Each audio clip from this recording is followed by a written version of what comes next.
Welcome. I am Libby Campo, and I would like to welcome everyone to your Inner Yogi's YIY Soul Conversation. So I'm honored to introduce our guest to you all, my dear friend, teacher, mentor, Dr. Nick Atlas. And so Nick is the director of Evolution Education.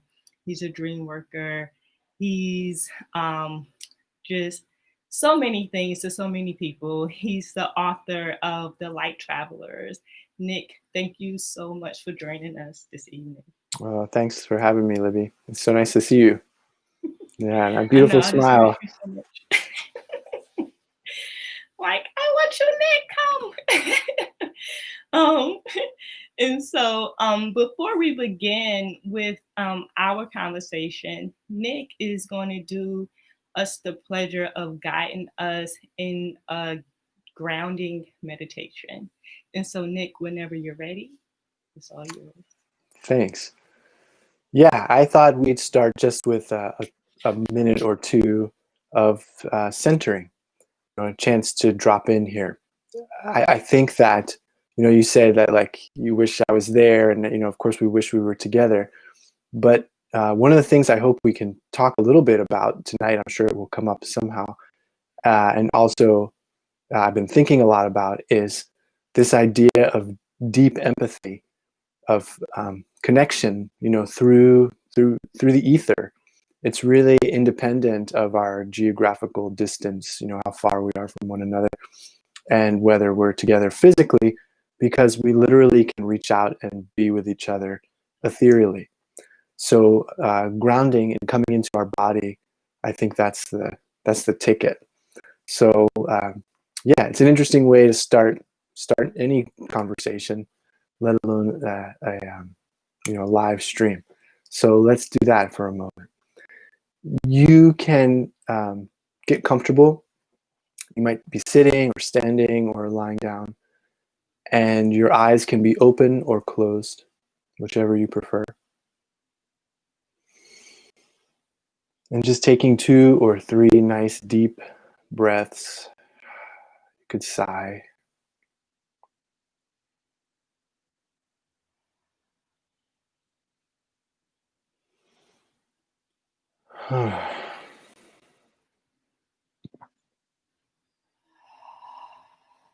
And let your breath drop down into your belly.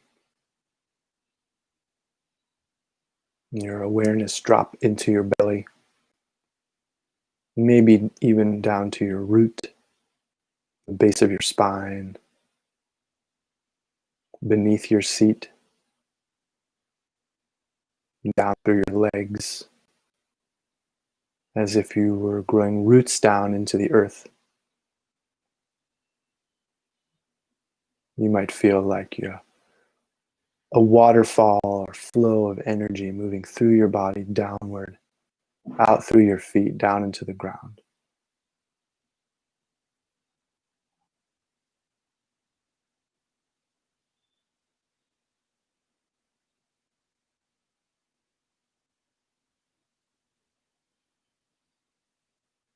So connecting with our breath, connecting with our body, sensation through your arms,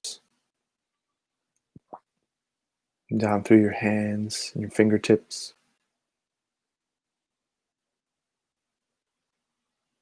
through your backbone, front of your body, neck, throat, your head, your face, just softening everywhere you can, even if your body doesn't soften right away. Letting everything be soft.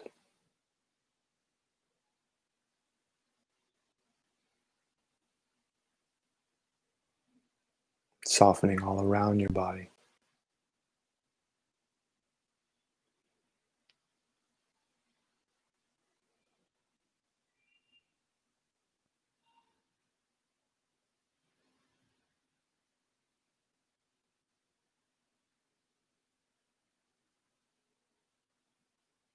Okay. So it's nice, it helps us settle in from whatever we've been doing, brings a little different body, mind, attitude, a little different state of consciousness, which usually changes the course of our whole conversation. Yeah. Mm-hmm. I'm sorry. Am I interrupting you? No, we're good. You know, like as I'm sitting and you know, like I easily, whenever I'm in your presence, go into this space of, you know, just wanting to be guided by your um, your teachings. You know, you have a wealth of knowledge to share, and you have this presence. Um, it's an instant presence of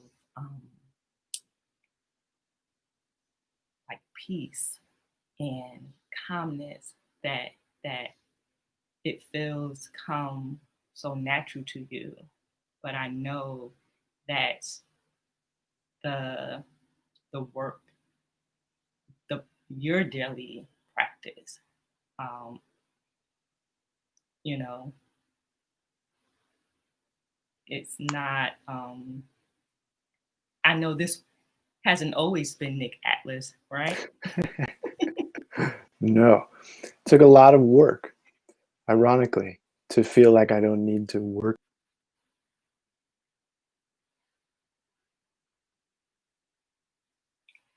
So I think Nick connection dropped. So just bear with us a couple of seconds and he's going to log back in. So if you have any questions for Nick during our conversation, you can feel free to post your questions and we will get to as many questions and address all your questions.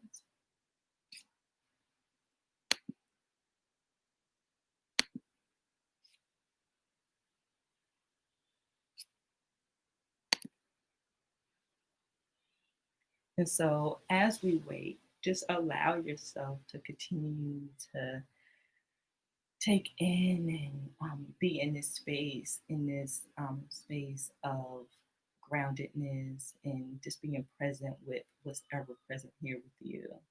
Taking full, deep inhales and exhales.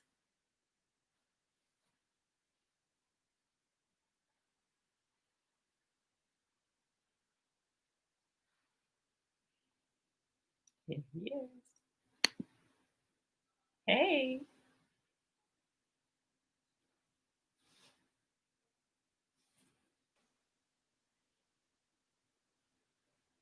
can Hopefully you back hear on me? track. I see you. Okay. Yeah, I see you fine. I can hear Okay, you. Mm-hmm. cool. So yeah, I'm not sure what the last thing you heard was, but basically I was saying that, you know, I was not always a peaceful person, and I appreciate you're saying that because, you know, as a teacher, um, the sharing knowledge, it gets, for me anyway, it gets old really fast. Like I'm not so interested in just sharing information. Like, yeah, I've read lots of stuff and I've had lots of experiences and there's lots of things I love to talk about. But really what I'm interested in is connecting and the visceral sensation and the emotion that comes with really feeling like you're connected with the person that you're working with. You know, where the teacher student dichotomy is just dissolves and there's just a sense of oneness there, and at that point, you know, who's the teacher, who's the student. Yeah. Mm-hmm. And the teacher is always the student as well, right? You know, like I know even in my classes or you know during YTT, I tell the trainees like the if not more, you know, the teachers learn just as much, if not more, from the students. So it's always this beautiful exchange, a give and take, but like being um, your Your teachings are so unique, Nick. So unique to me, and I'm sure many other people, that it is this beautiful exchange. But it is like you have this sense, this presence that's kind of like hypnotizing, that when you start sharing, I know me personally, I'm like a sponge and I just take it all in. But being, taking your courses and your classes and then doing personal one-on-one work with you as well. I do see how when we're one on one, there is a deeper connection.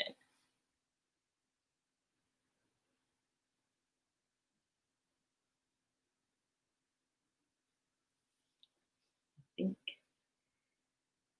we lost connection again.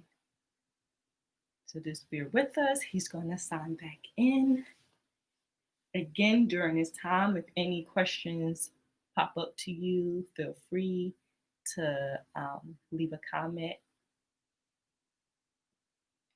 And if you are joining us live, just leave a hello in the comment box so we can know who's with us. Hey, Nick.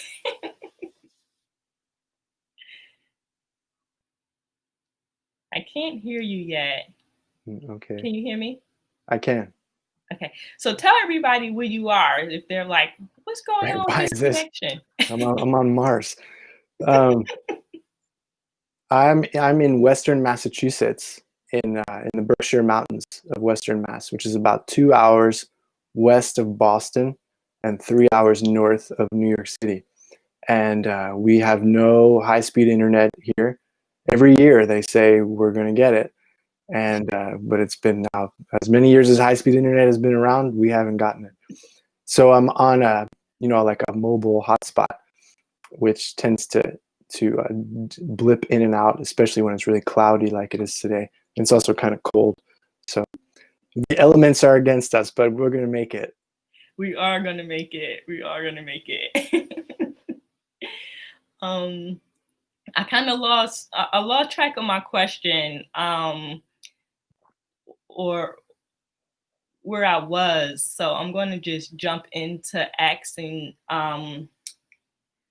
what is your guiding force, and how does your relationship, or how does nature contribute to your Dharma? Was that the first part of the question? What is my Dharma? What's your guiding force? My guiding force. Yeah, that's kind of like Dharma. That's the idea. And how does my connection with nature impact that? Yeah, nature is my Dharma. it's my guiding force entirely. Again, it wasn't always that, but I think that deep down, like what's motivating me is a desire to feel integrated. To there's I can't say that I think about it rationally all the time, but there's this yearning to be connected with the people that I'm around, with nature, to walk outside and to look at the trees and the forest and feel something, to feel like I'm a part of it, and not just to think it, oh, I'm a part of the forest, and but to really feel it in a way that just feels divine. And I've been fortunate to have some tastes of that in my life, and those few experiences really set a tone for me. Particularly at a formative time in my life, there was an experience where I really felt this sense of oneness, like, wow, I am a part of this universe. And I felt infinite, and at the same time like a little speck. So you have like all of this importance and no importance together. It's a paradox.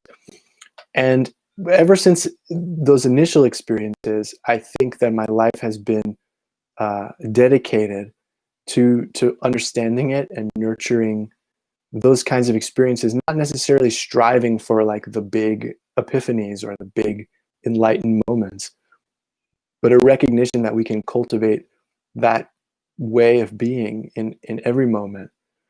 So, I notice on the contrary that sometimes if I'm at the computer for too long, I'll step outside and it feels like I'm looking at the world in 2D, like I'm still looking at a screen, and it can take time before the world kind of reanimates and pops again for me. But if I'm keeping that part of me healthy and, I guess thinning the veil, you might say, or like diminishing that filter, there's this sense that nature is just so incredible. Even a scene, a scene that wouldn't necessarily like blow your mind. Suddenly the colors are so vivid and you feel the animals around you and you can feel nature breathing. And that's what gets me going. I mean, when I'm there, that's where my intuition really awakens, where I have a better sense of my own purpose and how I'm living in relation to the world, whether I'm moving too quickly, moving too slowly, or there's something that I ought to be doing to cultivate better health and to generate more of that awareness. So nature is sort of like the ultimate guide and barometer. You like put yourself out there, and I like to be outdoors, and then you just see how it makes you feel. Because if you're out there and, uh, I know lots of people that will step out into nature and they kind of freak out, like it's overwhelming, or they get really bored, uh, or they just fall into this kind of Zen, open-hearted place. So as soon as you're up against the elements, it's just you and nature, you're going to find out who you are pretty quickly. And I live for that. I mean, I just love that. And so for a person that's interested or curious, but not quite um, connected to nature, what are some of the things that, I know you said in the beginning, there were just little things where you immerse yourself into nature. Is it just like nice walks or like just sitting? How would you maybe suggest with someone just to, take it slow, but kind of, just allow themselves to explore? Yeah, I think it's important to go into nature without an agenda. There's this, I used to sit some meditation courses with a wonderful teacher named Jack Cornfield, and he said, he told a story about a guy who went out in the woods walking with his dog, and it took him 4 hours to walk half a mile to a pond or something like that, and then another couple hours to come back. And then when he relayed, someone asked him later, how was your day? What did you do? And he said, well, I took this hike and it took me 6 hours, but that wasn't my record. My record is 8 hours, right? So the idea is you get out there, and rather than like trying to do the walk or do the thing, we're going to go and do the outdoor hike today, we're going to climb to the top of the mountain, you just go out there and be. And it takes a lot of patience. And as I mentioned before, in the pursuit of being in nature and not really trying to not doing, just being there, everything's going to come up for you. All the reasons that you have a hard time being present there, being relaxed there, being afraid there, nature's going to bring it all out. I think of it like when you're out there in the pure stuff, it's just this influx of stimulation and energy. And even though it might seem like there's nothing happening, right? It's so quiet. You just hear a couple birds or like the leaves rustle. There's actually everything happening in that silence. And it gets into you, and it's going to flush out whatever's there. You might need to cry, you might need to laugh. But it'll the more you do that, these kinds of nature immersions, right? Forest bathing, they talk about just going outside without any agenda at all, just to breathe and let nature wash over and through you. That's where it's at. That's all you got to do. I think that's really all you have to do for spiritual development, period. Mm. You know, it'll show you exactly what you need to do from there on out. You know, so interesting. Like for me personally, you know, I'm a city girl, and now I live in Tennessee, and you know, I'm surrounded. In a sense, I'm surrounded by nature, and well, I guess we were all like, you need to just step outside. But I remember, you know, it clicked because it's so true. You know, like you said, you have to do it.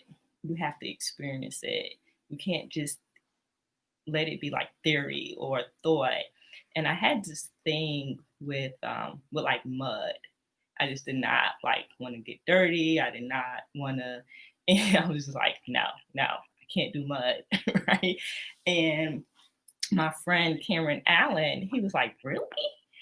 And I'm like, yeah, I don't know what it is. Like, he was like, just go in your backyard and like just get your water hose. And you know, I have plants and stuff that I mean, like I would even like garden with like my gloves on. Like it was a thing about it getting in my nails and you know, all these things.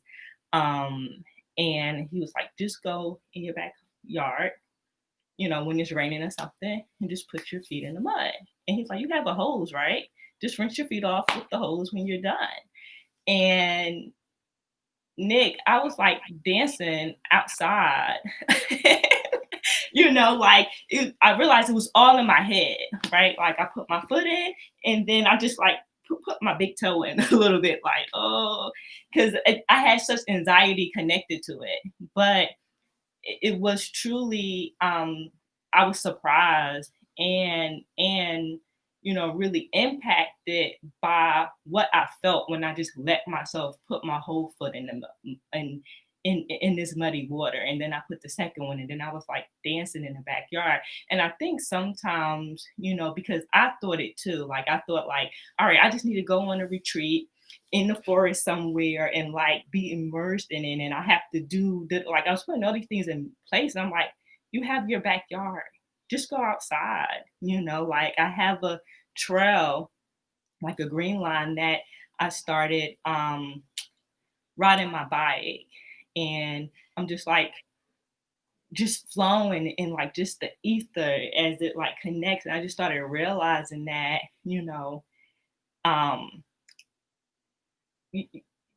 to just find little ways to connect and immerse yourself. Doesn't have you don't have to do anything big or grand, you know. But just actually having that experience and like really connecting with the earth. And you know, I ran in the house and I'm like, oh my God, I was just playing in the mud, and you know, and Hector looking at me like, girl, you just get weirder and weirder. Right. Well, that's where we're at now. You know, is that it's weird to roll around in the dirt, and because we've come, you know, we're just removed from it because of Yeah, our so removed. technology. You know, the ways that human beings have sort of shielded themselves off from these natural states. And I think that you really don't need to do, and this kind of goes back to like, well, how do you start if this is a new idea? You don't really need to do anything. You know, in fact, that's the best thing that you can do, is to not do anything. You just go outside and let the earth hug you, you know, let it happen. And the more you do that, the easier it becomes, you know. It's like stepping into the ocean. It's the same idea. And ultimately, it can be the same when you're with other people, because they're also in nature, you know, just in a different form. But we get caught up in our routines and habits and all of that. And we sometimes fail to see that they're also the wind, and they're also the sun, and, you know, that people that share all the same qualities as the natural elements. But the only thing you have to do is be outside and breathing, you know, and put your phone down. Yeah. It's the best way to go anyway. Not impossible, but it's good to have not have your phone out all the time. Even for 5-10 minutes, right? Yeah, I mean, so, you know, every day, first thing that I do is in the morning, I go outside, and it might take me, you know, this is the real gauge for me of how I'm doing in terms of my own practice is, I wake up in the morning and I see how long, more or less, it takes me before I remember to meditate. And not just sit and meditate, but actually just start being present with my surroundings. Because I roll out of bed, maybe I check my phone, maybe I check the time, go to the bathroom. I mean, there's all these little things, right? But there are some mornings where I wake up and my instantaneously my first thought is about God, basically. Not for lack of a better term. It's just I wake up and I think, be present. It's right there.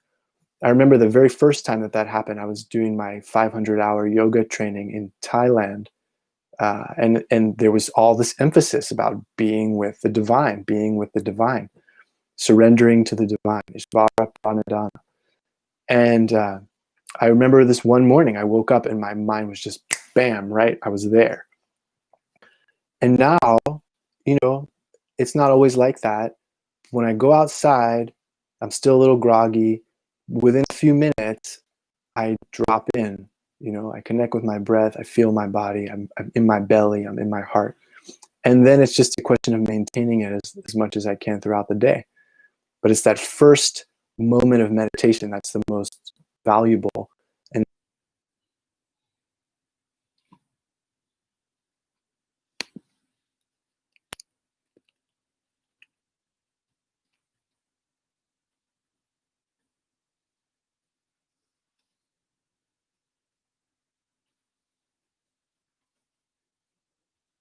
Hey God, hey peeps.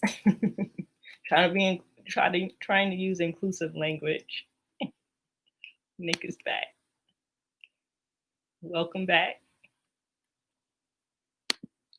Can you hear us, Nick? Can you hear me? I hear you fine. Okay. How long was I gone? Not long at all. It's like going into a coma or something. How long was I gone? And so you were the last thing you said, it was about every time when you go out, it's not necessarily this grand, experience. Yeah. Well, mindfulness, the definition of mindfulness is basically remembering. It's a process of remembering to be present. So there are, for most of us, my assumption is that we're spending less time throughout the day being mindful than we are mindful. So over the course of a day, it's tough to measure because it's just, this or that. There's always a kind of blending of consciousness, like we go in and out of being really present. But most of us are not actively meditating on life all the time. But that's kind of what this, spiritual practice is about. So, the way to gauge how well you're doing with mindfulness is, am I present in that mindful place, throughout my whole day, even when I'm walking.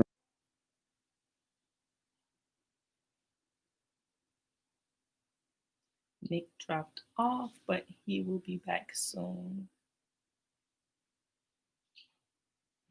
Hey, Brenda. Thank you for joining us. Got me? Yeah, we got you. You wasn't going for long.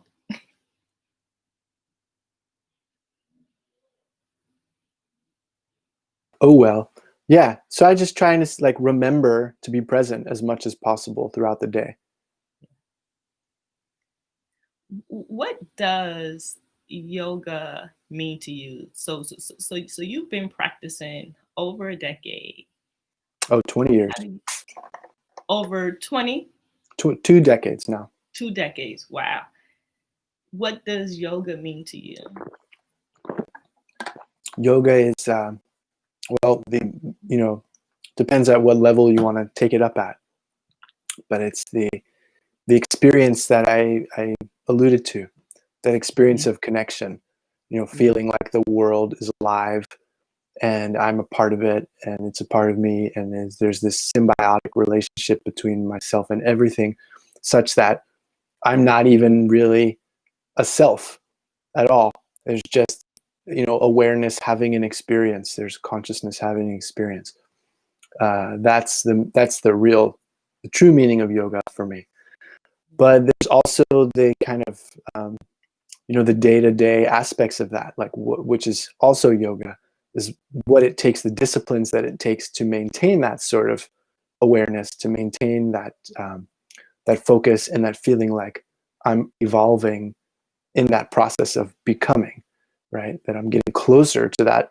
I don't know about permanent, but closer. That the experience of oneness is deepening always. So that's the process of yoga happening, and that involves breath work and meditative practices, stretching, taking care of my body all the time. Eating the right diet is a huge part of that. Doing things to keep everything in tune and not let things degrade. It's almost like counteracting the aging process a little bit. Yeah. I love I remember when so I've always felt that sense of yoga, or that meaning of yoga. I've always felt it in my essence. And I remember the first course that I've taken when we first met. It was just like a aha moment for me, because you just you know confirm all those feelings that I felt. And it felt like, I knew I was in the right place. Because,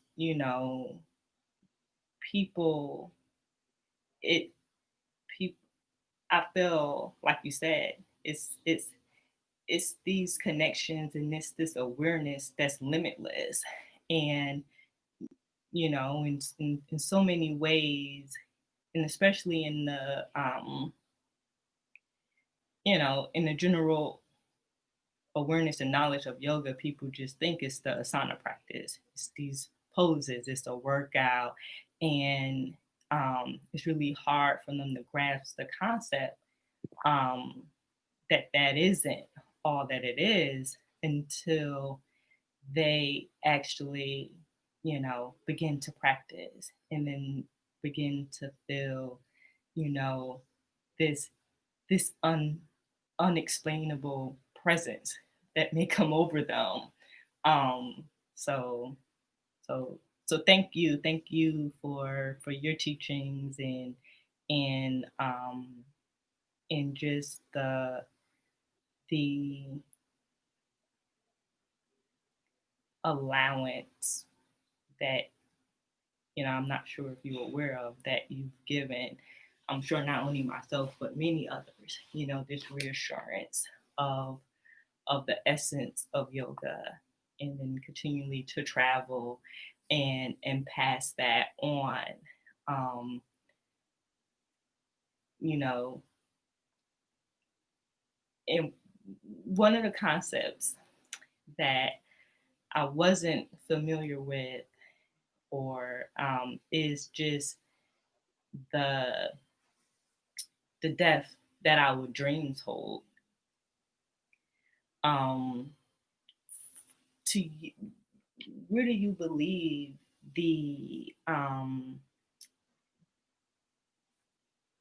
what do you believe the source of our dreams? What are the sources Hmm. of dreams? Yeah. Well, um, I think the source of our dreams is ourselves. After that, we're sort of splitting hairs, because you have to choose the language that you want you have to choose your weapons, they say. Like, do we want to talk about it in a neurological way, that our dreams are happening because there's certain functionings in our brain that are hyperactive while we're asleep, and other functions that are inhibited while we're sleeping? Yes. there are theories that the dreams have a lot to do with our diet. So anyway, I could go on and on with this. Then you could take a look at it psychologically and say, well, are your dreams the result of unresolved conflicts, or things that you're repressing, which were some of the early psychological theories when you think about people like Freud and Jung, and some of the really early psychologists, Western psychologists, would say, oh, well, it's because of pent up frustration or sexual repression or whatever. The way I like to describe it is that dreams are an emanation of your body mind. So your mind and body are not these different things. It's actually our who we are is one multidimensional matrix type creature, and your body is your mind, and your mind is your body. So if you're dreaming a certain thing, that thing is also happening in and as your body. I'll give you an example. I had a dream once where I was envisioning I was in the arms of my childhood caretaker. I love this example because it was just such a sweet one. I hadn't thought of her in probably 30 years, and she had passed away when I was really young, and it was kind of unceremonious. So she was just out of my life, and life went on. I never really thought about her. And then one night I have this dream where I'm wrapped up in her arms, and I ask her, "Is everything okay?" And she says, "No." And in that moment, I felt this huge boiling in my heart. Maybe boiling is not the best word, but it's kind of like wrenching, just woof, explosion of emotion. And I started crying and crying, and I woke up crying. So what it showed me was that there was this grief that hadn't been expressed, and the grief, it didn't just live in my chest. It basically was my body. It was a way that my body had formed through the years, that it became this kind of in the shape in my body was a receptacle of grief, you might say. And in this course of this dream where my mind accessed it, I was accessing my body in this place as well, in this really deeply hidden chamber, you might say, in my heart. And it just opened, and all of that emotion started spilling out. So it was really a body-mind experience. So I think that our dreams are emanations of that. There are dreams that are chaotic sometimes, and they may be based, and usually are based on just kind of the whirlings of our brain, sort of random firings of neurons and things like that. But then there are also dreams that are really meaningful. And I think that those are dreams that come from deeper recesses of our body-mind matrix and express while we're asleep, because a lot of our filters are turned off during that time. We can't distract ourselves with other things, so they just come out, especially when our bodies are deeply relaxed, right? When our bodies are asleep physiologically, everything that's been holding just kind of comes to the surface. It's a concept that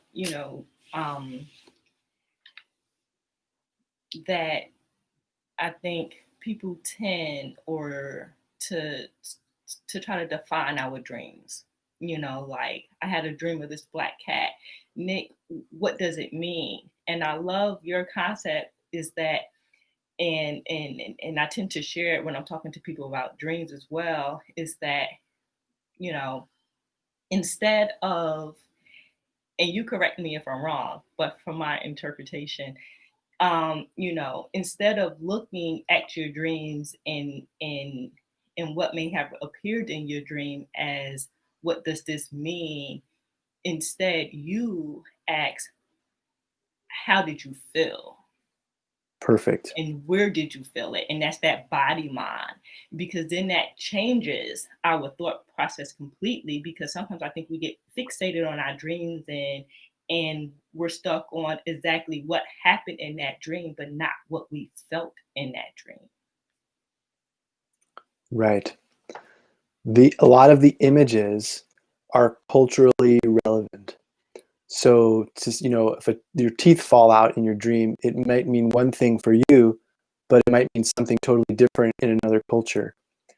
And likewise, it might mean one thing for you, but it might mean something totally different for the person next to you. So the only way to decode dreams is through yourself, to recognize that everything in your dream is an aspect of you, which doesn't mean that it can't be information coming from other beings. Dreams might be a source of information from other people. Maybe you get intuitive dreams, prophetic dreams. So all these things are possible, telepathic experiences in dreams, and mystical experiences in dreams. But it's all you. So the best thing you can do is, if you have this dream that's really symbolic and you're trying to figure it out, you can't really figure it out from the top down, right? Like taking a dream book and just trying to figure it out like a math problem. It doesn't work that way. You have to figure it out from the inside out, from the bottom up, and ask yourself, like exactly as you said, what did that feel like? What about the dream was emotional for me? What does that tell me about what's going on in my body mind?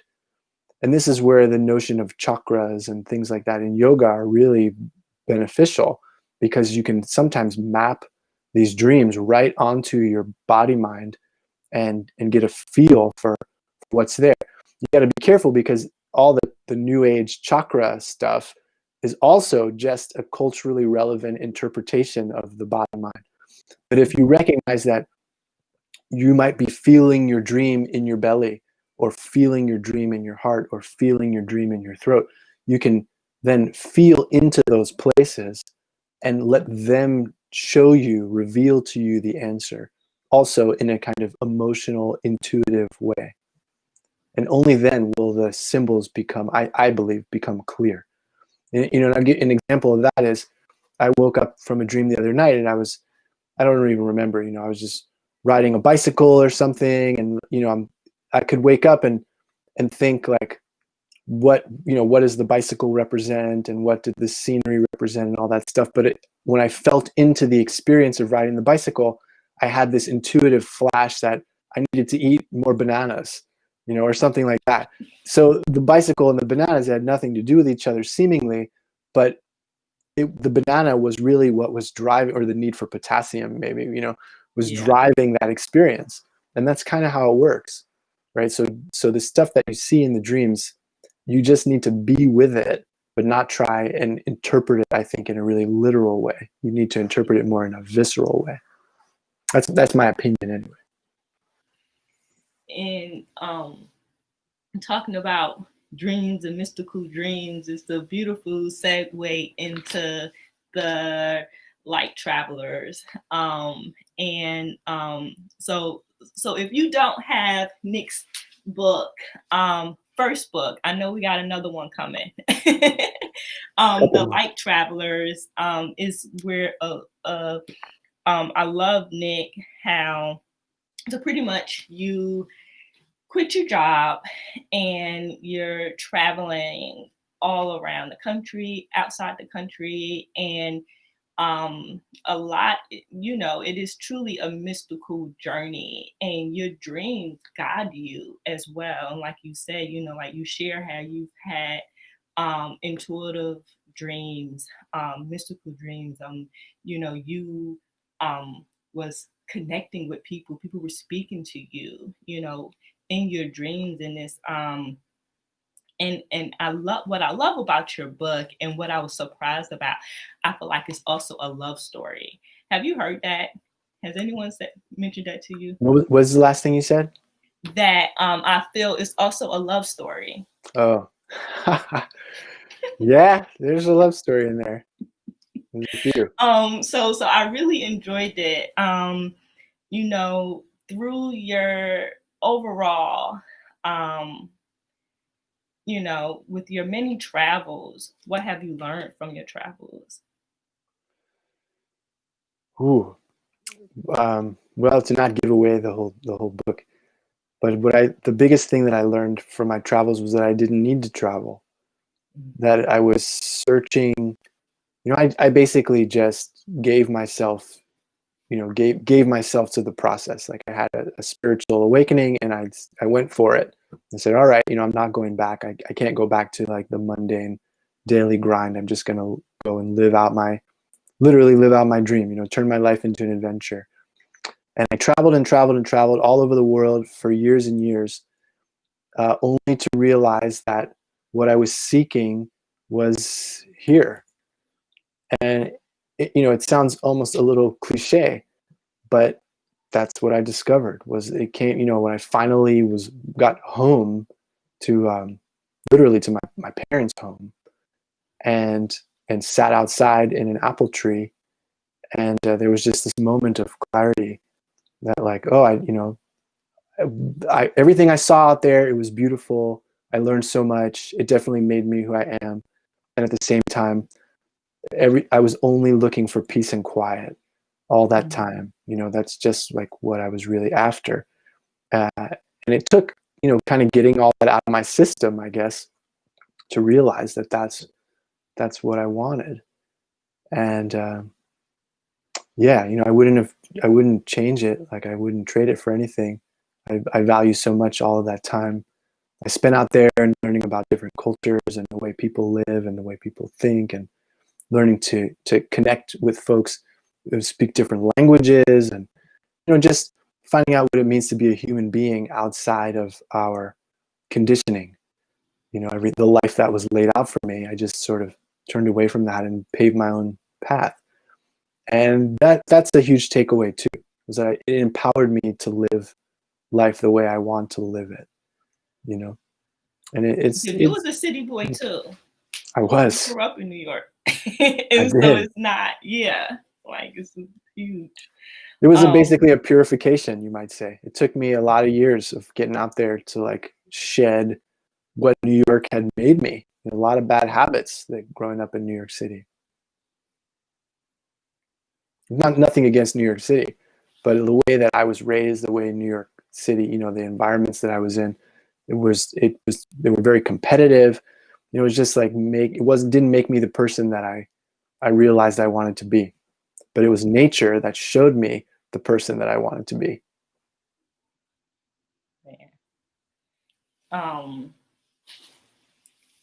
And like you said, it's like it's nothing against big cities or New York. Like as you're talking, I'm thinking about it just because I'm from Jersey, and I know like just being here now in the South, how things are just slower, and it's like you can actually you have space to just enjoy life and be present. And I feel like back home it's always hustle and bustle, and you're just working to survive. And even when I go back home and I visit, man, the energy, the environment, it shifts. And it's heavy in a way. And I didn't realize that until leaving and then coming back. And I was like, oh wait, so there is this shift in the energy in the space. And what was your because you still travel, and so what's your favorite place to visit? My favorite place to visit, That place you just come back to? Yeah, my grandmother's house. Actually, it's not so far off. I mean, I'm not really, I don't see myself living at the beach. Like I love to be at the beach, even for like months at a time, but I definitely think of myself as more of a mountain person, like in general. So if I had to split it up in the course of a year, it'd be like 9 months in the mountains and 3 months at the beach, rather than the other way around. But I love to visit the beach. So those, even just like 4 or 5 days, if I can get in a few beach days in a row, it's like this huge reset for me. Yeah. And so after that, it's just like finding a really nice beach. So there are a few. There's one in on the Big Island of Hawaii that I love. South Florida, down near Delray Beach, that area. It's not like a spectacular beach, but it's just beautiful, and it's usually really quiet. And so any beach where it's quiet and I can like sit and just enjoy the peace and the solitude, that's my spot. And And the forest too, you know, same thing. and so it's when you spoke about the water, and I'm kind of like going off. I'm gonna close in. I'm gonna close us in a little bit so that you can provide us a closing offering. But I am curious, and I know, and so since you spoke of water, um, I know is it like a annual ritual that you do when we're coming into winter that you go in the, is it the cold ocean? Oh, cold plunging. Cold plunging. My You annual must do ritual. that. I do it pretty frequently these days. Yeah, I like to strip down and jump in the cold water. You know, the colder the better.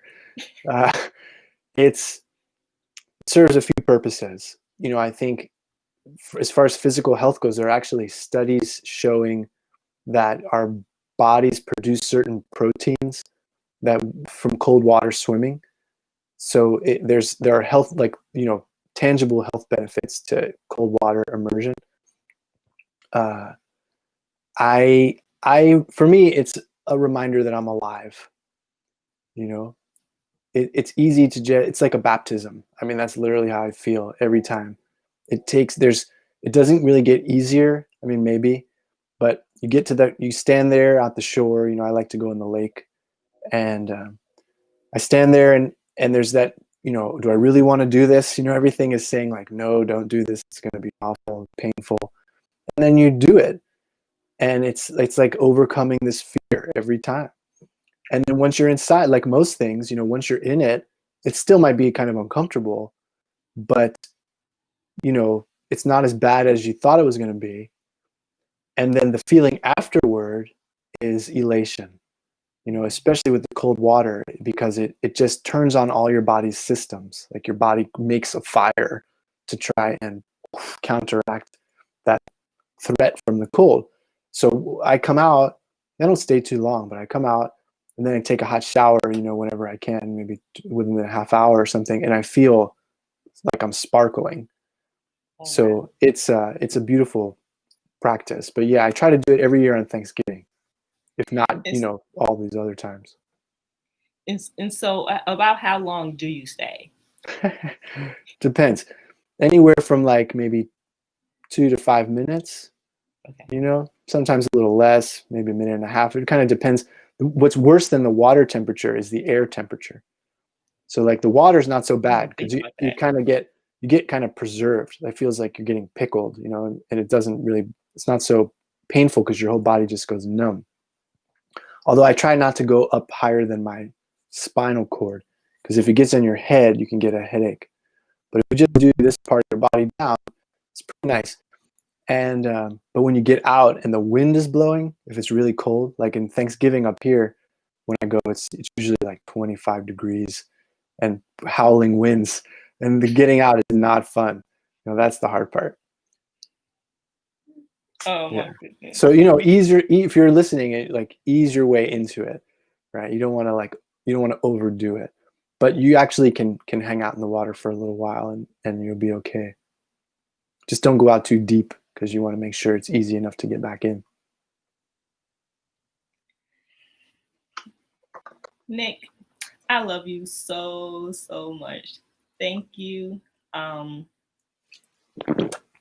I can just go on and on and on and on with you. Feels like we're just getting started. I know I'm looking and I'm like, oh my goodness, I just want to go, go, go, go, go. But it always feels like that. Like whenever I'm sharing space with you, it's like the time just goes. Would you like to share a closing offering with us? Sure. Sure. So, well, thank you so much, Libby, for having me. And yeah, if you're listening, You can sit with your eyes open or closed. You could lie down. We'll take just a couple minutes here.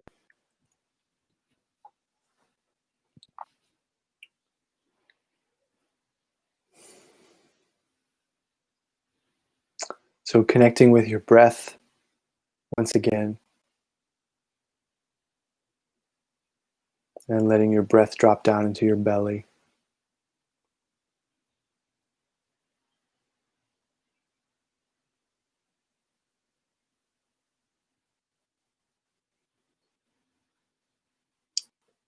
And we're going to take a moment to cultivate joy in our body mind. So that's where we're heading. And what we're looking for is an image or a memory or a felt sense of someone or something or some place that fills you with a sense of joy or sparks this feeling of joy in your body. So you might imagine a loved one or someone or something that loves you very dearly. Maybe not a romantic partner, because that can get complicated sometimes, but something that's reliable so that you can do this again, for the rest of your life. It could be a smiling dog or the feeling of your cat sitting in your lap. So a favorite pet or a spirit animal or a special place in nature or a safe place that you go, or a person from your life that when you think of them, it just helps you crack this inner smile. Feels like it lights a little spark in your body, maybe even a big spark. They could be past or present or even imaginary.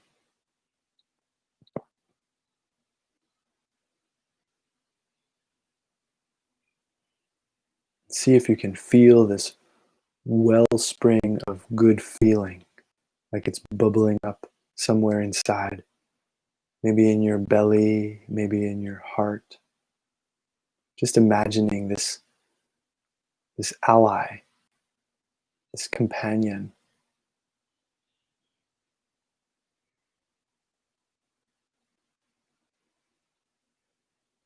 And see if you can nurture this feeling. So if you feel that inner smile, that spark inside, just blowing a little bit of life into it, as if you were blowing on the glowing embers of a fire.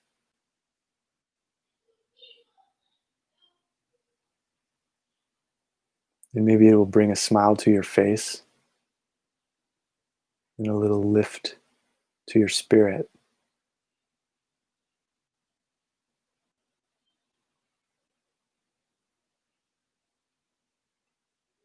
Nurturing that glow.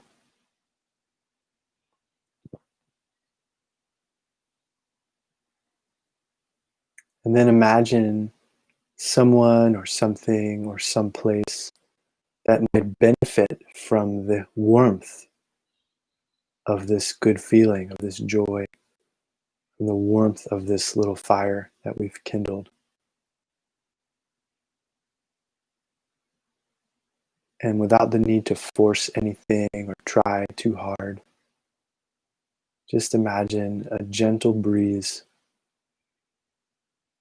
guiding this warmth and good energy to whoever you've landed on, whoever you think might benefit.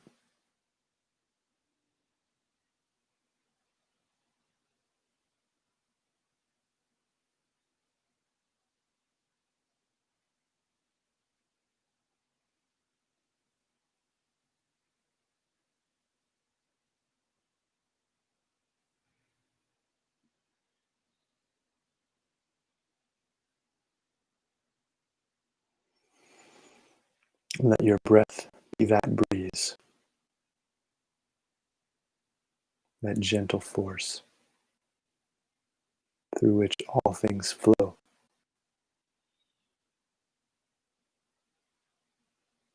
and all things return.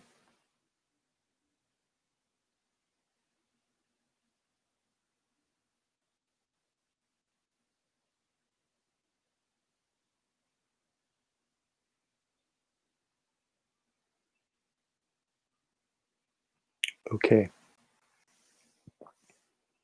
And even as we shift here, you don't have to stop this process. I think this can be an ongoing way of being, a way of life, to be in a state of prayer, basically. Cultivating the joy inside, joy in our heart, and sharing it with the world, with what's right in front of us, and also with things at a distance. We just turn ourselves into that fire permanently, into a beacon. You know, if you're not sure who to direct it toward or what to direct it toward, just beam it out into the woods, beam it out into the ponds and the lakes and the streams, the grass. Everything responds to this good feeling. So no shortage of things to pray for. Pray to.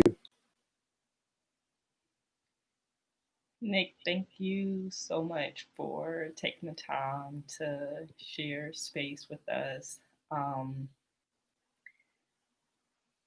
want to thank everyone that's tuning in, for allowing Nick and I to share this space with you as well. Um, we send you an abundance of love and gratitude, and please continue to spread and share your joy.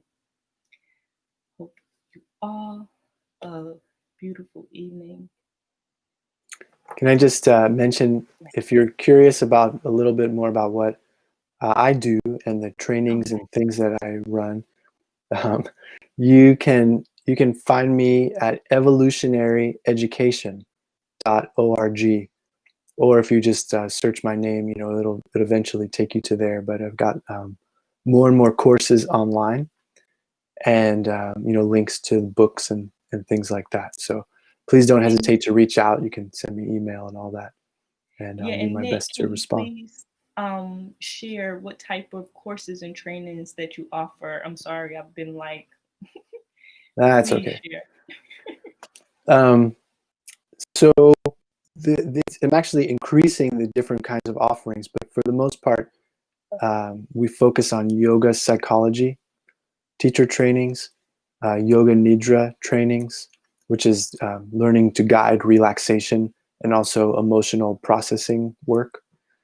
I'm increasingly sharing more and more content on lucid dreaming and using dreams as a vehicle for transformation. And we put on events that are generally nature themed, you know, about climate awareness and how all of that relates to transformative psychology. So yeah, they're courses for personal and professional transformation, generally tending toward the cultivation of meditative states of being and how to share meditation with others. Yeah. And they can purchase the book on evolutioneducation.org, correct? Evolutionary. Evolutionary, sorry. Yeah. Evolutionary education. And I should mention that the next big course that I'm putting together is about being a dream worker. So it's really, you know, more in depth into dreams and how you can use different forms of mindfulness practice to work with dreams. You know, a little bit similar to what we talked about earlier, learning how to feel into your dreams and feel into other people to help them process what's happening in their dreams. And what's the IG and Facebook pages? Instagram, you can just search for me is Nick Atlas at Nick Atlas, and Facebook is the same, I think, Dr. Nick Atlas. You know, if you search me, you'll find me. It's one of the, it's like the you know, it's just what it is these days. I And miss like the term that I'm thinking of. You know, it's just like, it's like comes with the territory these days. That's not necessarily my preference that like you can see all these different pictures of me when you search my name, but that's kind of how it works. So Yeah. Yeah. right. Yeah. You're not a hard guy to find. That's a good thing. Yeah, right. um Man, I'm still in like this, you know, hypnotic state. So um again, I want to thank everybody for joining us and sharing space. Nick, do you have any final words or goodbye? Stay safe, stay healthy. Life is short, right? You don't want to it's it's tempting to take that one way and say I just want to get out there and like do my life, but there's also time to really be safe and weather the storm, so that we can come out stronger on the other side. So I encourage you to really go easy, take care of your health. That's the most important thing, your family's health. And I would just wish everybody, all the best and much love as we get through these next few months together and emerge into a brighter world, we hope.